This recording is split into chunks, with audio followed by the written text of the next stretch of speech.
evening, ladies and gentlemen.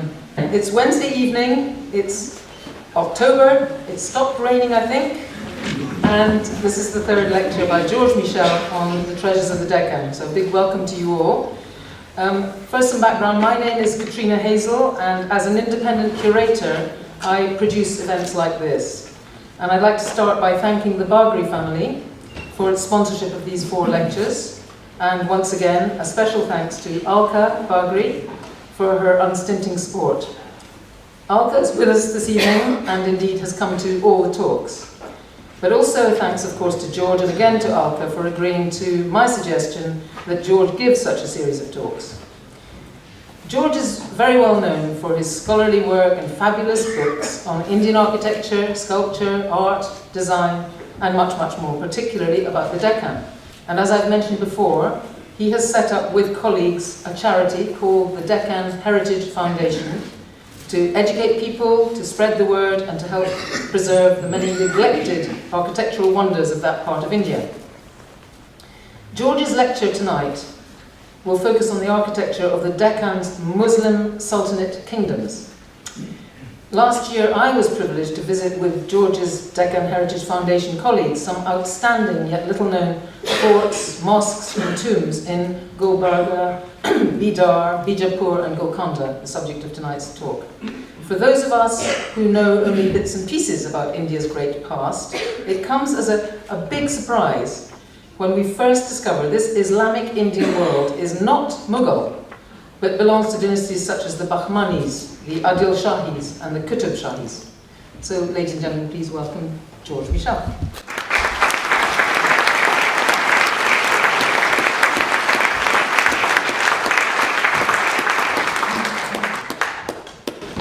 Thank you, Katrina, for that warm-hearted introduction, and again, thank you to Alka Bagri and the Foundation for having me give these lectures, and thanks to all of you to come on a sort of a rather partly cold, wet and dismal day. It got a bit better later on, and I hope I can introduce you into the sunshine of the Deccan, and that we can explore a little bit more.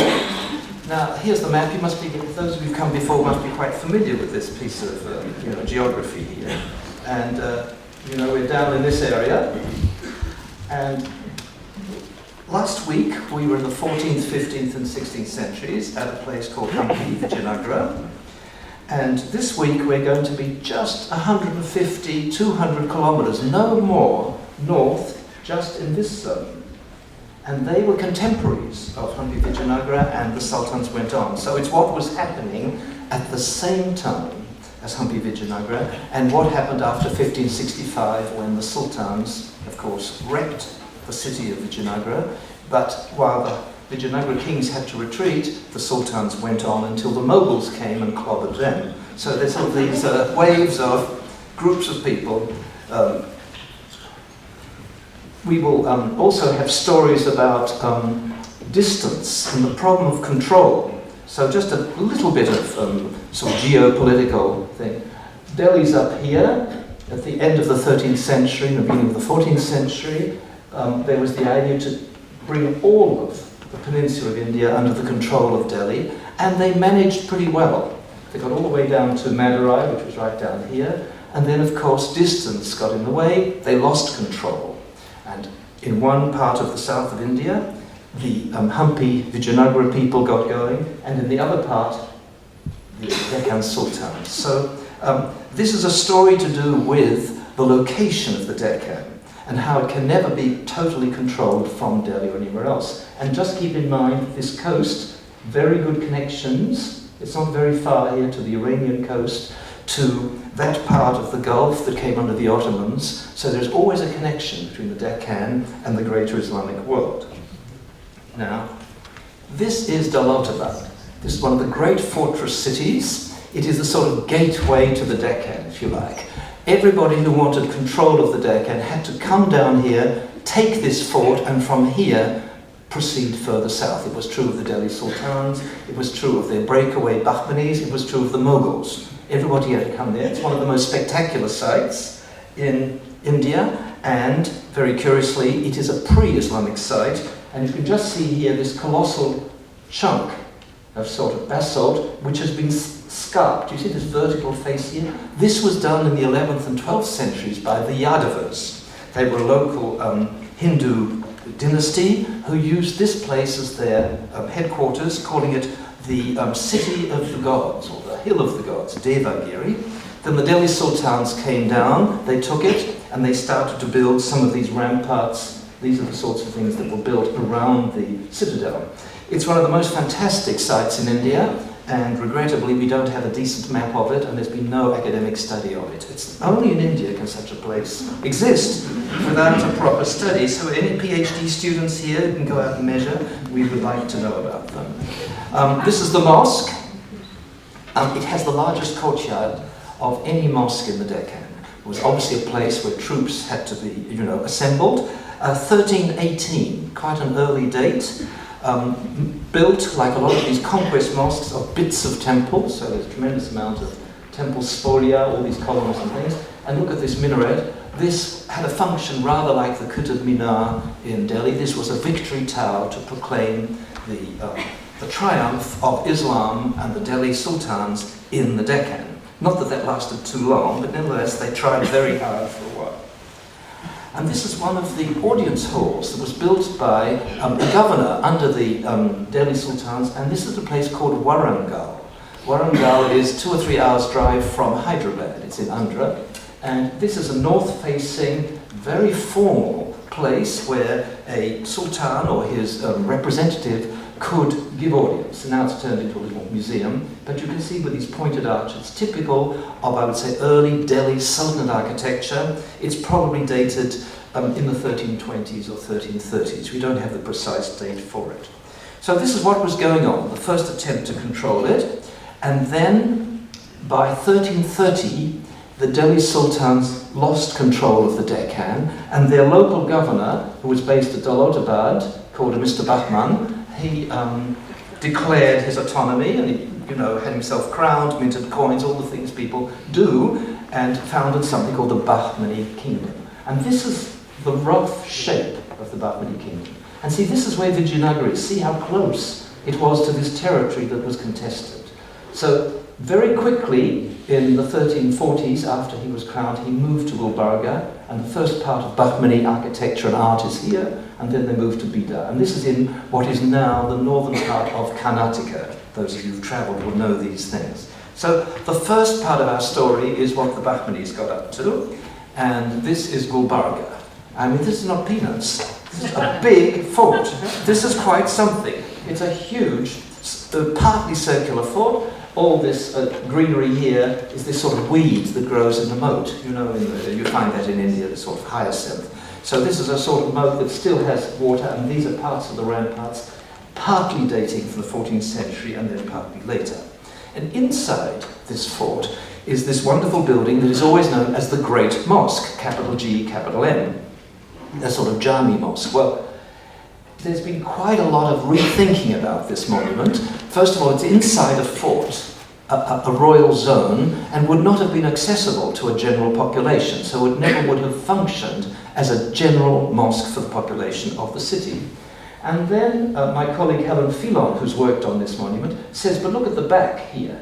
It's just a plain wall. Now, those of you who have observed mosque architecture, you know that at the back wall, the Qibla wall of a mosque, there's always a mihrab, a niche giving the direction of prayer. And almost always in India, this is articulated on the outside. So normally what you'd expect is a sort of niche, some marking that inside there is a place of worship. It's conspicuously absent. And this mosque has no courtyard. It's just a building with lots and lots of spaces. And there's been some discussion, and I think now we sort of understand that it was not built as a mosque, but as a sort of royal audience place, and only later converted into a mosque under circumstances that we haven't understood, maybe as late as the 17th or even 18th centuries. Anyhow, it's been much restored. It's missing all its probably timber jali screens, which would have filled all these arched openings. And the interior is one of the wonders of Indian architecture. We architects just love this. There's no decoration, there's no fuss, there's just plain, articulated spaces with wonderful perspectives and these receding planes of light. It's really one of the most satisfying interiors that any of us have ever seen. We're standing in a corner here, of course, we're looking down one aisle and there's the other aisle. These are the outer aisles with light coming in, and then the inner spaces, the inner sort of bays, have small domes. And there is, of course, a niche at the end which gives the direction of prayer, but that could also have been a framework for a sultan to sit and receive his guests ceremonially. And this was not, of course, for the public, but for the elite. Anyhow, this is the so-called Great Mosque of Gulbarga. And so now we have to put inverted commas around it. And, but those of you who have not been, to be highly recommended as a great place to visit, you'll have to put up with a less than wonderful hotel, but that's something else. Anyhow, another one of the great monuments in Gulbarga is the tomb of Firuz Shah. Now, Firuz Shah was a king who reigned from the end of the 14th century up until about 1422, and he was very interested in having a relationship with Hindu culture, and there was even sort of marital plans between him and a daughter of the Vijayanagara emperor. We never quite know whether it really happened or it was just sort of planned, and he's buried here in Gulbarga in what is a double tomb. You can see these two domes. You go in here, there's one chamber, and you walk through to the other chamber. And we have his grave in one of them, but the first chamber is empty, and we're not quite sure for whom it was intended. And this idea of a double tomb seems to be an invention of the Bahmanis. Very austere treatment of the walls with these sort of articulated arched recesses in two tiers. It's something that comes out of the Delhi school of architecture of Southern. So it's like an ongoing influence from Delhi, but you will see soon this moves on. After Firuz Shah died, his half-brother, Ahmed Shah, decided that he did not want to stay anymore in Gulbarga, and he founded a new capital and moved about 120 kilometers away to Bidar, which is one of the most spectacular fortified Muslim cities that we have in India. So from the early part of the 15th century, this became the headquarters of Deccan Sultanate power.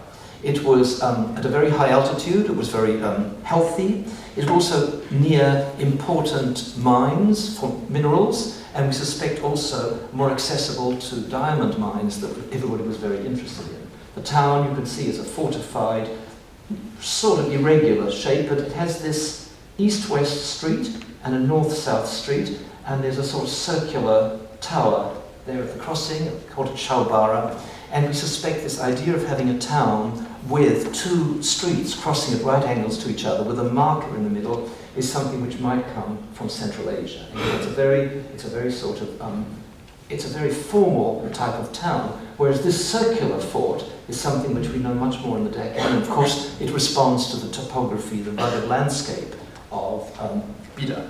And it is beautifully preserved. This is the entrance to Bidar Fort. We're going across a sort of moat here. You can see it's cut out of the rock, and we go through this gate into the fort. And everything you see is more or less from the 15th century. And it's thought that this gateway wasn't merely a place to just walk through, it was a sort of a darshan place. That is a place where people could take an auspicious viewing of the Sultan. And there's a little window up in here with an access to it, and it is quite likely that the Sultan himself appeared there when people were assembled on special occasions in front. So we have to think of gateways as frameworks and backgrounds to particular royal ceremonies. So this is the entrance to Bidar. And these are some of the palaces inside the fort. They are wrecked as buildings, but the plans are very clear, and you can see they have these columned halls that look northwards into open courtyards. And here's another columned hall looking out into a courtyard with a throne room behind. So very formal planning, and these are, I would say, the most extensive examples we have of Bahmani 15th century royal architecture. And this is a detail from one of the halls. These are the steps leading up to this columned hall, of which we only have the stone bases. The wonderful wooden architecture has, of course, disappeared, like it has at Hampi. But I will be showing you something in a few slides later on of what remains of wooden architecture. But look at this. This is a portal. It's lost its dome or vault, and you can see it's edged in this sort of greenish stone. And this pointed arch is very much a characteristic of the Bidar phase of Sultanate architecture. No longer this squattish arch, but it gets more elegant, more pointed. And in the corner here, this spandrel, we have this. We have just a bit of the tile mosaic that must have decorated this architecture. So it must have been brilliant originally, and you can just make a sort of lion with a tail, like this, you see, with a paws here, and this sort of head in there, and look at this sunburst symbol here. So there are, many of you here tonight will know more about the Iranian and Middle Eastern origin of this sort of motif and its royal connotations. But it's very striking that here in the Deccan we're having this sort of imagery on royal buildings. Now this is the tomb of the founder of Bidar. This is Ahmad Shah's tomb. He died in 1436. So we're still in the first half of the 15th century, and you can see the arches are getting more pointed, but also in two tiers. There's battlements and this rather sort of this dome, which is quite plain. It's built in plaster-faced rubble here and a bit of brickwork at the top. Now it's the interior that's very interesting for us, because this is what it looks like. And you can see fragments of a fantastic painted designs on the walls, in these squinches, and here at the base of the dome. 1436 is an early date for these decorations, and what is so interesting is that the Sultan is now being worshipped as a holy man. Yeah. And here there's a crossover between royal life and religious life, and to give you an idea of how complicated things are in the Deccan, the people in charge of the rituals are Hindu. So it's a sort of, you know, it's a mix of things, and people come because he's now treated as a sort of saintly character, a wali. So Ahmad Shah Wali he's called. And the paintings are, I think, among the most important that we have from India. This is not a very good photograph, I apologize for this, but the best I could get. You can see these geometric designs, the calligraphy, and these sort of Chinese cloud collar patterns, which are very well known in Timurid and Central Asian and Iranian designs, here in the 1430s. It's a very early date. And of course, later on in the 15th and 16th centuries, we have carpets from maybe from Turkey, which have these designs, but 1430 is early, and I think what it demonstrates, what we would like to argue, is that we are not at the edge of an artistic tradition where everything is provincial and second-hand and third-rate. This is, I would say, a cosmopolitan, high-class artistic tradition, and that the Deccan operated not as a second-rate place of artistic production, but as one of the great centres. And I think you have to understand how much immigration there was of professional artists, warriors, religious people, literati, intellectuals, who found in the Deccan employment. And in the 15th century, this was an extremely wealthy and very cosmopolitan sort of culture. And I think what we have left of the art sustains this view. Now this is a tomb of an Iranian holy figure called Mr. Halilullah, who arrived from somewhere in Iran. I forgot the name. I was going to say Martan, but it's not that. Yes, anyhow, Malban. Anyhow, one of those places. I think it's outside. Yes, for sure. Anyhow, doesn't matter. He was invited to come. This holy figure was invited to come to be Ahmad Shah's spiritual preceptor, if you like. He said he was too old, so he sent his grandson. And then eventually the father also arrived, and the whole dynasty shifted to Bidar. And when Halilullah died in 1460, one of the later Bahmani sultans built this astonishing tomb. Now it's an octagon, obviously, but it's open. It has no dome, it's open to the sky, and it's articulated, you can see, with these little bits of stone strips, and I suspect was intended to be filled with ceramics all over it. I think very few little bits of ceramics have been found. So it's sort of rather austere today, and you walk through here, and then you come to a little dinky domed building in the middle, low down. And it's possible this was actually built afterwards. Perhaps the saint was buried in the open air. As you know, there's a tradition of this, surrounded by a huge double-storied screen wall, and then later somebody said, no, that's not good enough, we need a little domed chamber. But, or perhaps the other way around. This we don't know exactly.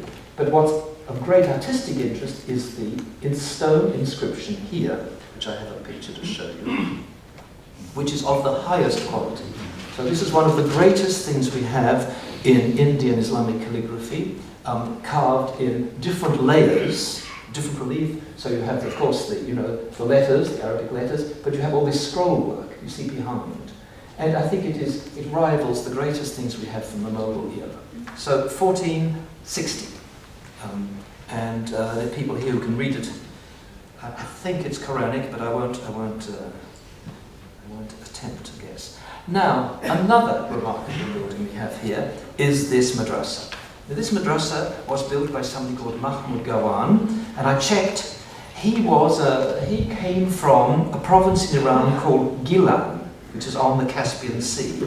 I did a sort of Wikipedia check today, and he arrived, presumably looking for opportunities, and found them. And he became the prime minister of the Bahmanis, and he ran the kingdom for about 20-25 years, and tried to promote Shiism quite successfully, and in that process built a madrasa. And if I told you that this was a little-known madrasa not far from Herat, or maybe somewhere in Samarkand, it would be very hard for many of you to know the difference. It's a transplant. It's something brought to the Deccan from a part of the Islamic world. And it's the only such madrasa that we have in India. And it's big, and it's beautifully decorated. Unfortunately, somebody had the bad idea of storing some gunpowder in it, and there was a terrible explosion. You know one of those stories? So the whole corner of it has gone. But this is the inscription along the top. I mean, high-class Timurid styled mosaic tile. Every colour is a different tile, if you know what I mean. All the whites are done separately from the yellows, from the turquoise and from the blue. And I wouldn't be surprised that if this work was actually done by specialists who migrated to the Deccan, whereas the other tile work here, you see is pretty crummy and has deteriorated, is not the same quality, and perhaps that's local people who tried to emulate it. Anyhow, this we have no information about the craftsman, but it's something of enormous quality that we have here. So again, this is we're talking about 1472. This is the plan. It's a sort of classic madrasa with a courtyard, probably a fountain here, and then these great recesses, these arched openings, liwans, if you like. And this corner has gone. This is the minaret. I could only show you this part of the facade, but this blew up, and all the rooms are here, and we have a picture of it. You know, the quality of the work is not there, but again, this edging in stone to define the arches on 3 levels. So it's a very large structure and a very interesting one, and it's the only one that we have anywhere in India. Now, at the turn of the 16th century, around about 1500, things deteriorated for the Bahmanis. The whole sort of society unraveled, and one of the problems was that there was these ongoing conflicts between Indian Muslims, I mean Muslims who had already had a long history in India, more than several generations, and immigrants. So there were the Dakhnis, people of the Deccan, were Muslim, and the Afakis, people who came, and there was always this conflict, and this somehow unraveled the whole political and social structure. And then in the early years of the 16th century, all the provincial governors, the people based at Vijayanagara, Golconda, Bijapur, and even the governor here, and all these places, they all declared autonomy, and the state split up into these smaller states, which I call the successor states, if you like. And these are, each one of them had a different dynasty. So you have the Nizam Shahis here, the Qutb Shahis, Bagri. So that's what's going to go on. So from the beginning of the 16th century, we enter into a new phase with many different kingdoms, each of which had for a time a flourishing court which could offer employment, and therefore had a tremendous amount of immigration again from the coast. And what is so interesting is that each of these kingdoms built in a different style, and as I hope to show next week, for those of you who would like to come, they also patronized painting and decorative arts in different styles. So this is really something which we don't understand how it happened, but very quickly they developed individual aesthetics. So we're going to start with, I think, Ahmednagar, which is a place that nobody goes to much. It's in Maharashtra, and this is one of the mosques, 1568. It's called the Damri Mosque, built in stone. Ahmednagar architecture is known for its very exquisite decoration. But look at this funny arch here, this sort of, we don't quite know what to call it, a flying. It has no, I would say, function. It suggests a dome that doesn't exist because it's sort of flat roof. And this obsession with non-functional, minaret-like little pinnacles. So they just love all this sort of confusion and busyness at the skyline. This is something which Deccan architecture specializes in. This is an example of just one of the little niches inside, but you see the very delicate and beautifully refined work, all in stone. Now outside Ahmednagar, sadly surrounded by a military encampment, so it's a bit difficult to concentrate when you get there. There are all these tanks running around practicing. It's a little bit perilous to go there. Is this wreck of a building? This is this huge thing. It's called the Farah Bagh. It was a great out-of-town garden palace, and it was set in an enormous pool with a sort of causeway in order to get to it. And you can see it's a bit difficult to read what this building is. So the plan will maybe help you a little more. This is what it's like in plan. It's on an irregular octagon, and there's water all the way around here, except for one of the causeways. There are little pools with drainage coming out here. And we have a central dome chamber, and we have these sort of half-domed sort of recesses in the middle of each side, and the same on the angles. And it looks very much like the plan of the Taj Mahal. And in fact, if you took the Taj Mahal and took off the domes at the top, you would get something that looks exactly like the Farah Bagh, except this is much earlier. This is 1583. And unfortunately, the decoration has gone, but if you look carefully, and you don't trip, you can see little bits of blue glass set into the floor. So there must have been a sort of glistening polychrome effect in this building, of which we can only just guess. This is an interior view. This is down in the bottom of the central chamber. You can see all these different levels. It's incredibly impressive, and it's enormous. And everybody says, oh, of course, this is just what Iranian palaces were like. It's a typical Iranian palace built on the Deccan. And you'll say, well, that's fine, that's great, but where are these Iranian palaces? I've been to Iran, and I couldn't find any Iranian palaces that look like this of this period. The ones that we know, from Shah Abbas and later, are all from the turn of the 17th century. This is 1580s. It's very hard to find any precedent in Iran. It's possible that things in Iran have been lost. Another possible way of thinking about it is that this is an idea that was around in Iran but got realized in the Deccan. And my parallel, not very academic way of thinking about it is like modernism in Europe. You think of what used to be Czechoslovakia and Germany and Austria, all the places where wonderful modernist things were designed in the 20s and early 30s, but where was modernism really realized? It was Manhattan. So, this is where the money was, the patronage, and these are where ideas were fully realized. This is the dome at the end of the central space. Again, a great sort of Iranian sort of idea with these connecting geometries rising up to the half dome at the end.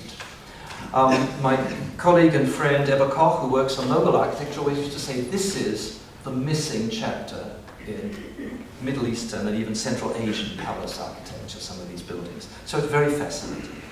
Now, from Ahmednagar, we now go back to Bidar. Now, Bidar continued to be a place of a royal lineage, and they were called the Baridis. They took over from Bahmanis and controlled the Bidar fort. And in the fort, we have a few later buildings, including this very remarkable Rangin Mahal. This is a sort of probably a pleasure pavilion for the Sultan, and what's so important, as you can see, it has its timberwork. So this is a 16th century piece of timberwork, and this gives us an insight of a complete vanished tradition of architecture. So when you go to Hampi, Vijayanagara, we have to imagine that all those basements, those sort of skeletons, would have had this very elaborate timber, because these are not Hindu, these are not Muslim, they are just Deccan, with these sorts of capitals here and these sort of little lotus pots. They are common, I would say, to Deccan architecture, but the only example that we have from the 16th century is in Bidar. And this small, but very well preserved, accidentally obviously in some way, this pavilion is a sort of showpiece of decorative techniques and designs. So to begin with, you have all this marvellous timber work, not only the supports, but the ceiling in here, the brackets, everything is beautifully carved with all these sort of floral, geometrically determined floral motifs. And on one of the side rooms, we have this marvellous plasterwork. Again, you can see the refinement, the crispness of the detail, something, again, that is found here in the Deccan. Beautifully geometric, again, arabesques, which have a sort of geometric foundation to them. And on the lower parts of the walls, we have these panels, which are in mosaic tile. So every colour, another piece of tile, again with these looping sort of control designs, white, yellow, green, blue and turquoise. Absolutely beautiful. And look at these basalt dividers. And they have a sort of glistening design. These have this sort of technique. Now this is mother of pearl inlaid into basalt. And it is something very remarkable. It's a sort of an architectural counterpart to Bidri work, which are these, of course, inlaid metallic objects, which I'll be showing next week, which are supposed to be made in this place, in Bidar. That's where their name comes from. So silver, brass, maybe gold, laid into a dark sort of metallic background is a sort of decorative arts version of this. But I don't know anywhere else in India where you can see mother of pearl laid into basalt like this. So you're extremely refined, laborious, expensive.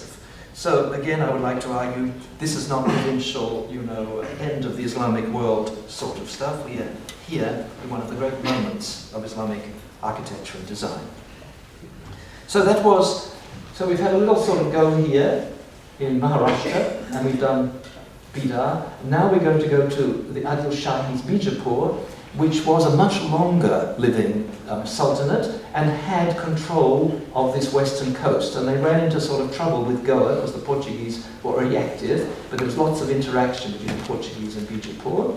And of course, by this time, Vijayanagara was on its last legs. And you have to imagine that they were all in conflict against Hampi Vijayanagara, and in 1565 they ganged up.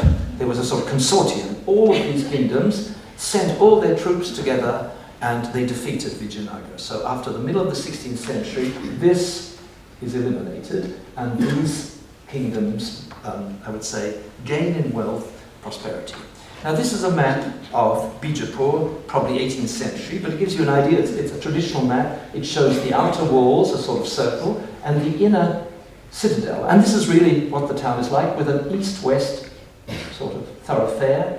And here you can just see, this is the Gumbaz. We'll have a look at one of the great domed tombs. Here is the Jami Masjid, here's some of the waterworks, and here's the Ibrahim Rauza. So it's not inaccurate, and there's lots and lots of labels, and Bruce Vanell is here, and he's been translating and telling us what it's all about, and the various waterworks. And a study has been made on the hydraulics of this city, which were extremely sophisticated.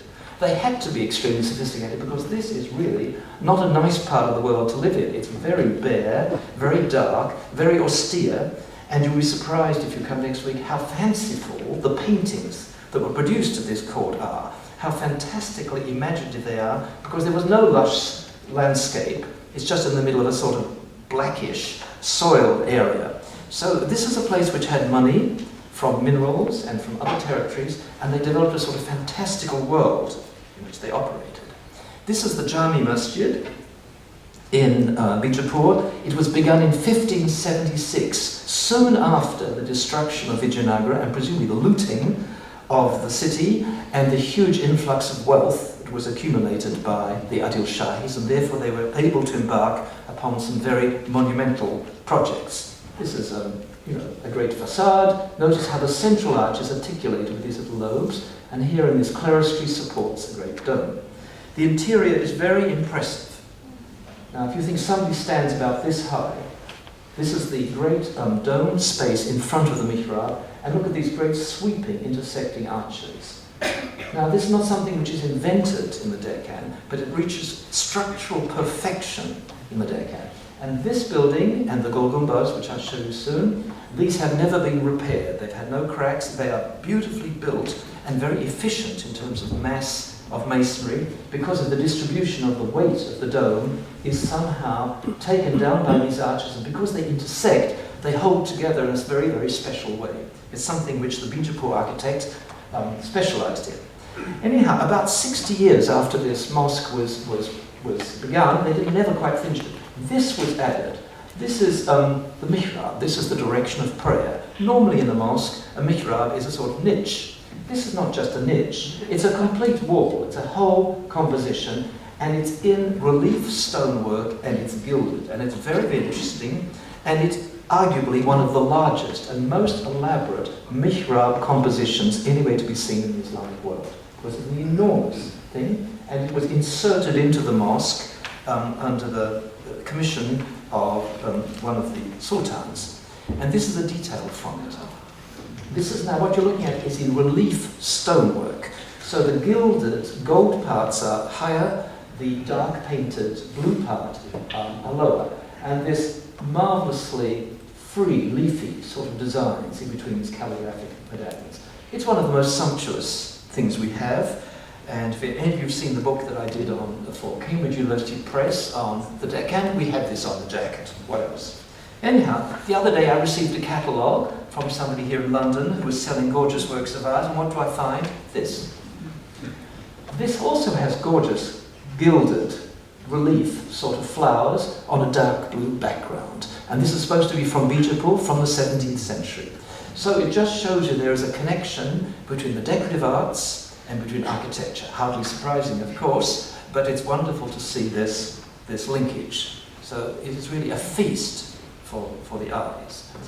So from the Jami Masjid, we now go to the tomb of Ibrahim II, known as the Ibrahim Rauza, which is one of the greatest masterpieces we have. 1633. Now, this is just outside the walls of Bijapur city, and it's a great walled garden, and there's a platform sort of in the middle, and here's a mosque facing towards a pool, and here is the tomb, and here's the cenotaph chamber of the Sultan and his wives and family, surrounded by a veranda. So there's a building here, and there's a building here.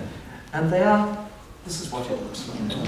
So it's a matching pair. Here is the tomb, with a slightly bulbous dome, and here is the mosque. They're not quite the same, and that's what's so very fascinating. They are not exactly the same, but they somehow balance. And this way of balancing two buildings that are similar but not the same is very visually stimulating. And you can see they're obsessed with all these sort of minaret-like turrets. We hardly have a language for this sort of busyness of skyline, but it relieves the dome. So the dome is sort of set within these clusters. Here is the pool, which would have had fountains. It's very nicely maintained. There's a garden here. It's a very nice place to come in the afternoon, just sort of hang out, which I've done with a number of friends on several trips. So one of the most wonderful funerary, I would say, complexes we have in India. And this is what you see when you go into the veranda around the cenotaph chamber. So these are the doorways here and the windows looking into a chamber which is more or less flat-roofed, it's not domed, where the graves are arranged in a line. But I want you to notice the way in which all the elements of the architecture are carved in relief with calligraphy, with geometric patterns, and with floral designs. And the parts of the walls that are flat, like here, have remnants of painted design. So the whole thing would have been a sort of polychrome, magnificent spectacle. Here we have a detail to give you an idea of the refinement of the designs. This is a sort of fantasy pot, you can see, with flowers coming out of it. And I want you to notice these arrangements of calligraphy in chevron design. I may be wrong, but I've asked a few people around. I cannot think of another Muslim monument in India which has chevron calligraphic designs like this. So this is a painted pot in another building in Bijapur to show you that in architectural decoration, this same design, the same idea of filling a pot with fantasy foliation can also be found in painted plasterwork. This is from the Asad Mahal of about the same date. And just to show you where these chevron calligraphic designs come from, this is a woven silk tomb cover, the sort of thing that's produced in Ottoman Turkey in the 17th century, and my guess is that such textiles were known at Bijapur and were then imitated in designs here at the corner. So it is an artistic, as it were, clue as to the sort of trade and objects that came backwards and forwards. As far as I know, no such textile has been found in Bijapur or in India, but the relationship is very striking in my opinion. Now we come to the Gumbaz, which is the largest domed structure in the world after Santa Sofia and St. Peter's in Rome. And some people claim it's bigger because it depends how you measure the dome. Don't ask me how this is done. I always think a dome should be measured in terms of diameter. But it's also to do with the cubicles, the actual area which the dome roofs. Now, this is one of the big ones. And unlike Santa Sofia, it had no structural problems. It's never been restored. And the interior is again with these intersecting arches that hold the whole thing together, with these corner buttresses, which have staircases in them and help you go up, up high to the parapet. But they also serve as a way of sort of anchoring the building. So it's a structural, I would say, virtuoso piece. It's not pretty, it's big, it's very, very big. And look at this arch here, this stonework. Now, this gives you an idea of the scale. So here's somebody here inside that doorway, yeah? There's that doorway there. It's colossal. And it's terribly difficult to photograph because you can't never get, far enough away from it. And this was the tomb of Muhammad I. He was the king, the Sultan after Ibrahim. So Ibrahim was the person who was buried in the Ibrahim Rauza, which is this exquisitely decorated monument. The next Sultan has himself buried in something like this. I mean, two more dissimilar monuments you could hardly expect in 22 years. So it's just amazing how the architecture sort of goes on. And this is what's left of a palace, which must have had a beautiful wooden sort of colonnade. These are all modern sort of replacements, probably like the Rangin Mahal that I showed you in Bidar, with beautiful carved brackets and things. This is the Mahal. This was built as a sort of palace, and then Muhammad I got pious and decided it was time for him to turn it into a reliquary. And a hair of the Prophet was discovered and installed, and it's still there, which means women can't go into it. And the Sultan will be shown here worshipping this relic. So it became something very important for the Sultan to show himself outside the walls of the citadel. And there was a sort of a private access from the palace to this place so that he could get there and give audience and be shown to be worshipping this relic. And there's this very charming little structure which sits in a pool and you can't sort of get to it. And it's just outside the palace area. And we've always wondered what it was. And Mark Brandt, who is a young scholar who's with us tonight, he had the brilliant idea that maybe this is where the hair of the Prophet was. This was the original reliquary. And then it was considered this was too exquisite, it was too private. It should be in a more public place where people could see the relic or could at least see the Sultan worshipping the relic. So it was moved out of here, and it's a very intriguing suggestion, and it would work very well because you can't do anything in this, but it's a great place to keep something. How you actually got to it, I haven't quite worked out, but anyhow, there's some means, and if you had any letters you need typed, this is a very convenient place with lots of typists here. You can see a couple there. So, we all take our correspondence, and they don't seem to have entered the internet era on this street, but nonetheless, it's quite a busy place in the middle of Bijapur today. And this is one of the roof designs that we see in some of these palaces. This, of course, imitates timber. All these types of little designs. You can just imagine how it would have worked as a timber vault, here replicated in plaster-covered masonry.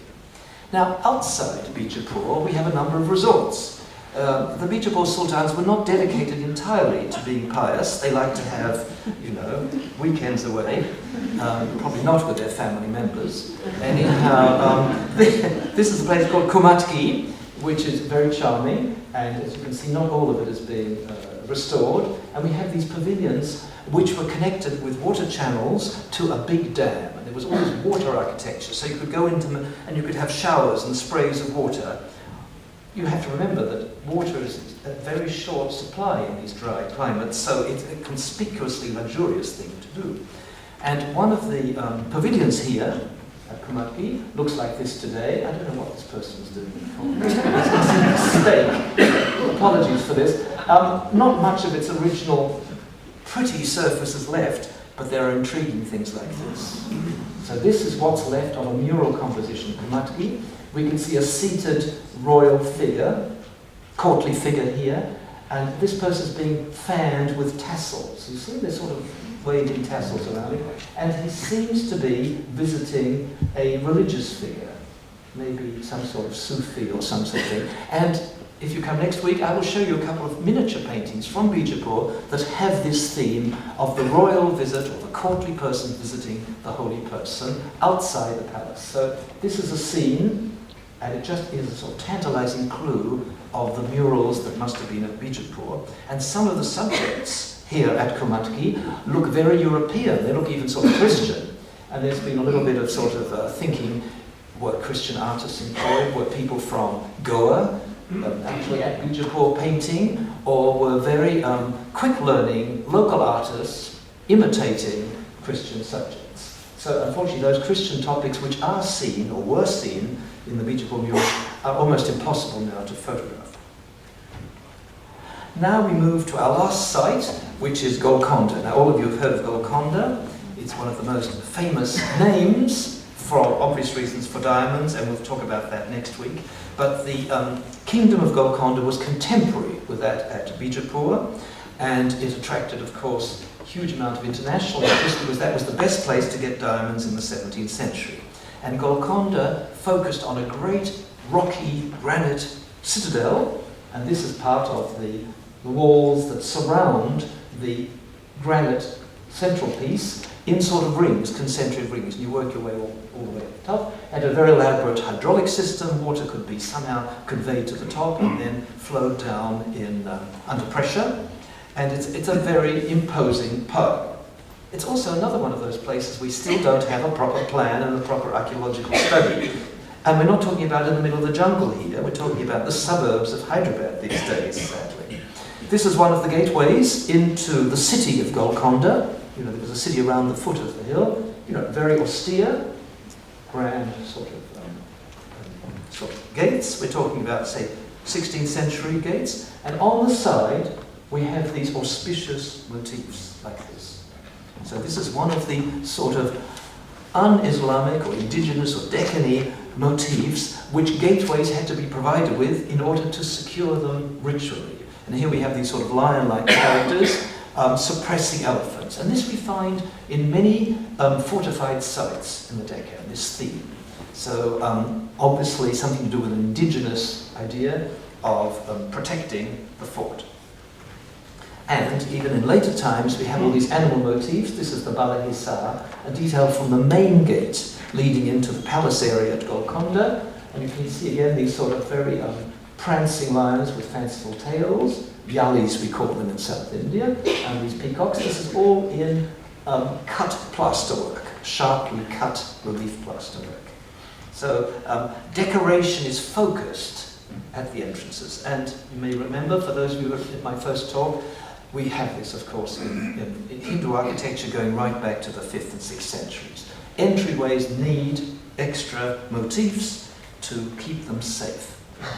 This is what's left of the palace area in Golconda. It's a terrible mess. It's been built over many times, and it's quite difficult to sort out the different phases and almost impossible to functionally divide up the areas. We know there's a general progression from public to private as you move from the north to the south, with the more residential zones at the south and the more places where the sultans would have received their visitors to the north, but it's quite difficult. And we have this, for instance, space within the palace area, quite nicely restored. There would have been a little pool here, this sort of very Persianate type treatment of the walls and these intersecting arches and all this sort of thing. We're not quite sure what went on in this polygonal room. It sometimes is called a Dad Mahal, a place of law or, I guess, administration, but this is not kind of substantiated from the historical records, which are very hard to match with the actual spaces within the palace. On the outskirts of Golconda, we have a necropolis where the Qutb Shahis sultans were buried. This is the tomb of Jamshid Qutb Shah. He died in the middle of the 16th century. It's a very elegant octagonal building. You can see divided into 2 stories with a balcony, and this sort of dome, which is typical of the style, with a little sort of fringe of petals. But when you go inside this, it's not in 2 stories. It's one huge lofty space going right up into the dome. So it's rather deceptive and very thrilling when you go in to see this huge space. This is another one of the tombs. Muhammad Qutb Shah, he died in 1626, so it's a later example. And again, it sustains that earlier Bahmani idea of a cubic base divided into 2 tiers of arches and then a dome. So it's rather retro, I would say, in style, but quite imposing. And this complex is set in a garden, and there's a hammam, and it's a place where the elite would go and have picnics and enjoy themselves and visit the tombs of their ancestors, I guess. And it's currently being taken up, I think, for a big restoration project. I think maybe the Aga Khan may be involved in this, the necropolis at Golconda. Anyhow, one of the most interesting buildings is this mosque, which was built at the back of a tomb of a queen, Hayat Baksh Begum. She died in 1667. She outlived her royal husband, and she built a tomb for herself and also a very handsome mosque. And I think what you can see here again are these non-functional, really sort of minaret designs, again with these little, funny little domes with petals and balconies. So all of the decoration goes onto these upper parts of the building. This is the most decorated part, and then there's a little bit of treatment here above the arches. Otherwise it's quite austere. And the interior is very elegant. Quite austere, beautiful, and this is again late 17th century, I would say, Qutb Shahi architecture. Now what happened was, at the end of the 16th century, Golconda was deemed to be inadequate for a growing population and the wealth of the sultans of the dynasty, and they decided to create a new city, which was called Hyderabad. All of you have heard of that, and many have been there. And rather like Bidar, it also had a great crossing of 2 streets, a north-south street and an east-west street. And at the center point, this is what was built. This is the famous Charminar, the 4-minaret structure, which was built as an urban marker at the very center point of the city, and built in 1591. This is what it looks like today. It's not been reconstructed, it's stood there. It is, of course, one of the great symbols of power. It was also gave its image to a whole line of cigarettes that some of you may remember from the early days of traveling in India, the Charminars. Anyhow, it has again a quartet of non-functional minars, again with these little, the same design. And there is a sort of mosque placed up there. I mean, it's not something that people use very much. And it was a place where royal proclamations were read out to the city, and there were these intersecting bazaar streets. So it's a very impressive monument, and it's a thrilling place to visit if you can just get there, because there's so much damn traffic around there. It's a bit like the Colosseum, in Rome. If you can survive, then it's already something. But and nearby are what's called the Char Kaman, these 4 portals. You see, we're looking down one of the streets. We have the Charminar behind us, and we're looking northwards. And this is one of them, and there along the street is another one, and there's one over here, and there's one over there. And originally they defined a huge open square, or Maidan, which the Qutb Shahi Palace opened off on one side, and with the barracks on the other. So it was part of a planned city. Modern development has, of course, taken its toll, and all that's been filled in, and we're just left with a very crowded street, and it's almost impossible to imagine that space. But this photograph, it's not great, but it gives you an idea of this arch within that. So these are ceremonial urban dividers, if you like. Now, one of the great, I would say, unknown splendors of Qutb Shahi architecture and art, something which we always try to visit when we go to Hyderabad, is something called the Badshahi Ashur Khana, something to do with Shiite, festivals where alams and things to do with Muharram are stored, and it has this brilliant ceramic interior. Some of it has been restored due to floods, but we're dealing with 1611, so it's quite an early date. It's one of the first things to have been built in the new city, and it's absolutely wonderful. And we have to thank a young photographer here from India called Surendra Kumar, who's done this gorgeous photograph for us. Otherwise you can't get it all into one picture. So you understand, I hope all of you, that these curves, it's not because the building is curved, it's a sort of photographic convention, right? And this is some detail. So very, very splendid. In, again, coloured tile mosaics, every colour a different piece of tile. So another sort of clue as to the splendour of this architecture and its decoration. So it's something which I think the Deccan, I think we do appreciate it, but many of you, unless you've been to the Deccan and seen it for yourself, it's hard to gather the richness of this area. Now then come the Moguls. That is where things are not so brilliant anymore. They wanted very much to take the Deccan, and from the end of the 16th century, Akbar and then Jahangir and Shah Jahan, they were all sent as viceroys to try to capture the Deccan, and by the 1680s, Aurangzeb succeeded in taking Bijapur and Golconda. And they did this because this was a very wealthy area. And I have seen somewhere, I can't now recall where, but somewhere a table of the different provinces of the Mughal Empire at the end of the 17th century. What area they had and what was the income. And the Deccan province was 1.5 times more than any other province of the Mughal Empire. So this was not peanuts for the Mughals. They were intent upon capturing, and they did for a while. And as you may know, Aurangzeb spent the last 20, 25 years of his life battling away to take the Deccan and ended his life here. He also helped to build this tomb. This is outside Aurangabad. This was a city in the Deccan called Kirki. Aurangzeb was based there as a viceroy, and he modestly decided to rename the city in his own name and called it Aurangabad. So that's in Maharashtra. This is the tomb of one of his wives, Rabia Dorani. She died in the 1650s, and his tomb was completed 1661. So quite early on in Aurangzeb's reign, and it was under the it was sort of managed by his son Azam Shah, the son of this queen, and it's always been thought to be a sort of second-rate Taj Mahal, and obviously that's what it's inspired by. But there are many interesting things about it which I won't go into because we're now in the phase of Mughal architecture in the Deccan, which is not one of the most inspired things, but nonetheless very like this is a huge garden tomb. We're facing along the main one of the main waterways, and you can see it has this quartet of minarets raised on a platform with a central dome chamber. Here plaster is used more than marble, but it has one very different feature. In most of the Mughal tombs, as many of you will remember, you come in on one level and there is a cenotaph, and then at the lower level, where you may or may not be admitted at sort of ground level, you have the original grave. So you have one grave on top of the other. This seems to be a very Mughal characteristic.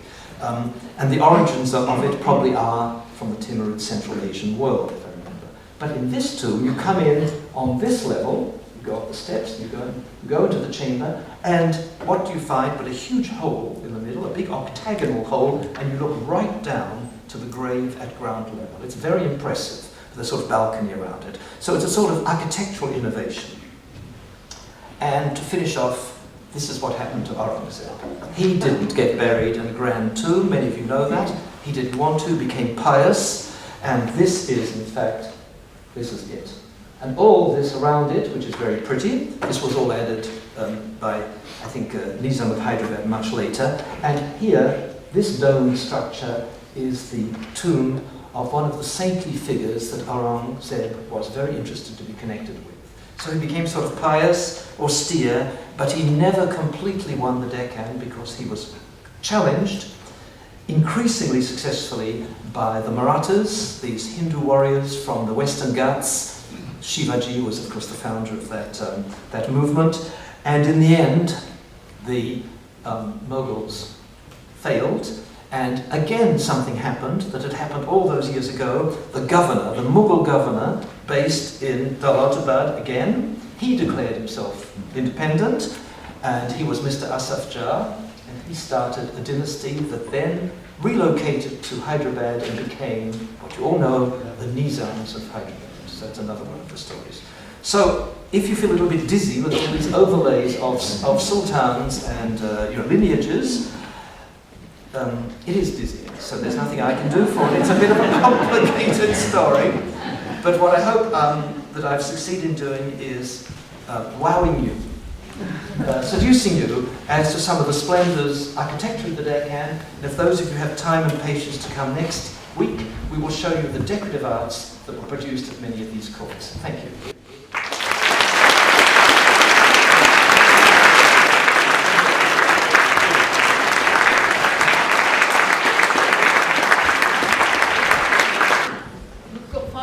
For questions if there are any.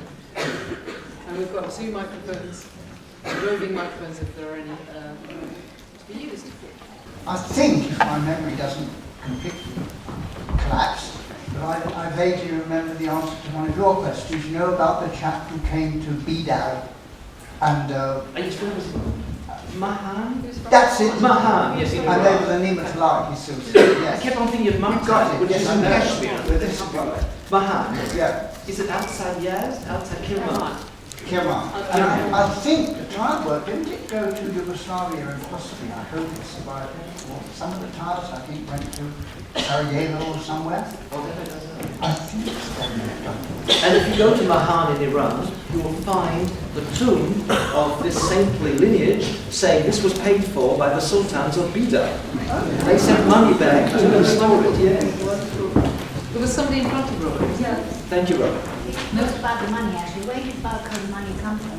Which money?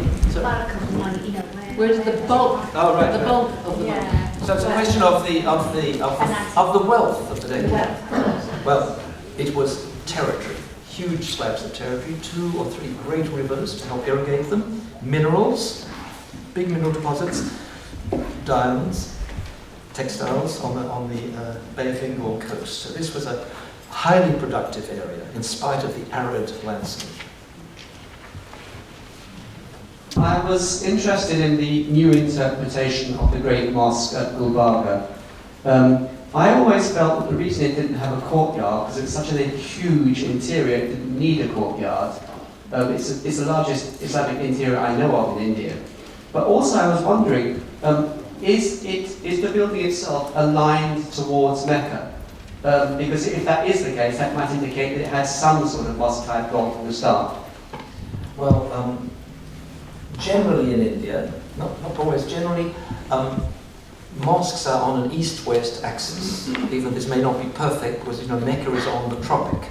So in the Deccan it would have to be slightly north. But if I remember, the Great Mosque is on a correct east-west axis, as are temples and many structures. So it operates in terms of a Mecca orientation, but I think a sultan seated framed with the Qibla behind him also operates. So it's there's quite a sort of controversy now on this building, and this has been around for some 30 years now, this rethinking of this mosque, because how was to explain its unique interior, its unique location, and the fact is that it's missing other elements which would definitely make it into a mosque.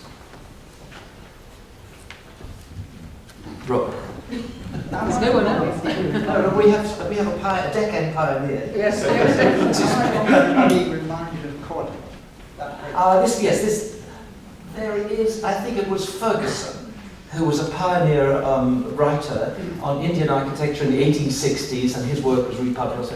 And he had the bad idea of deciding that it reminded him of Cordoba. It was a big interior divided into spaces. And this has been repeated misleadingly and confusingly ever since. But I don't think there's any connection with Cordoba. I think it's just one of those sort of British architectural nonsenses that was invented here in W1 looking at photographs.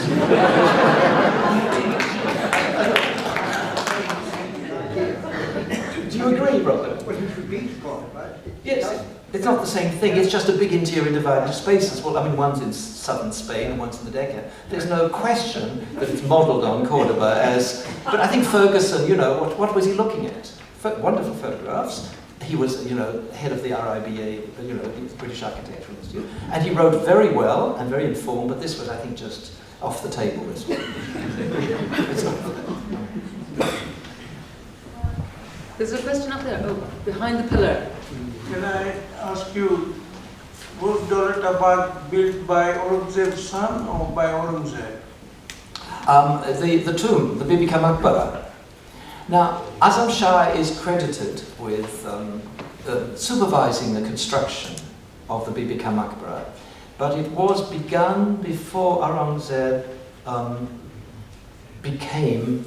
was able to attain the throne in Delhi before he imprisoned his father. And it's possible that he saw this as a way of consolidating his image as an important patron. So I think he was involved in this I project. think Aurangzeb's son built it in memory of his mother. That's right. But who actually paid for it? I think probably it was the money was made available by Aurangzeb, and he commissioned his son to supervise it. After all, Aurangzeb had supervised some of the construction of the Taj Mahal. So what happened to his son afterwards? Azam Shah, didn't he take over the throne at some point? Yes, I think he was an 18th century. Yes, he succeeded for a while. Not very successfully. Aurangzeb's son. Yes, he had a number of Built them. this Daulatabad. This Azam Shah, yeah. And then didn't Aurangzeb got rid of him? But by the time he got onto the throne after 1707, the hold on the Deccan was precarious. And I think by the 1720s, already these people who became the Nizams already had taken command. George, I think we're all a bit gobsmacked. Yes, it's a bit too much, isn't it? You sound dizzy, and I bet everybody wants to go now to, Yes. those who haven't been to Bijapur especially, but that fantastic tomb in Bidar. I was lucky to go, I said at the beginning, to go to some of these places, and it is just so rich, but so dizzyingly complicated as well.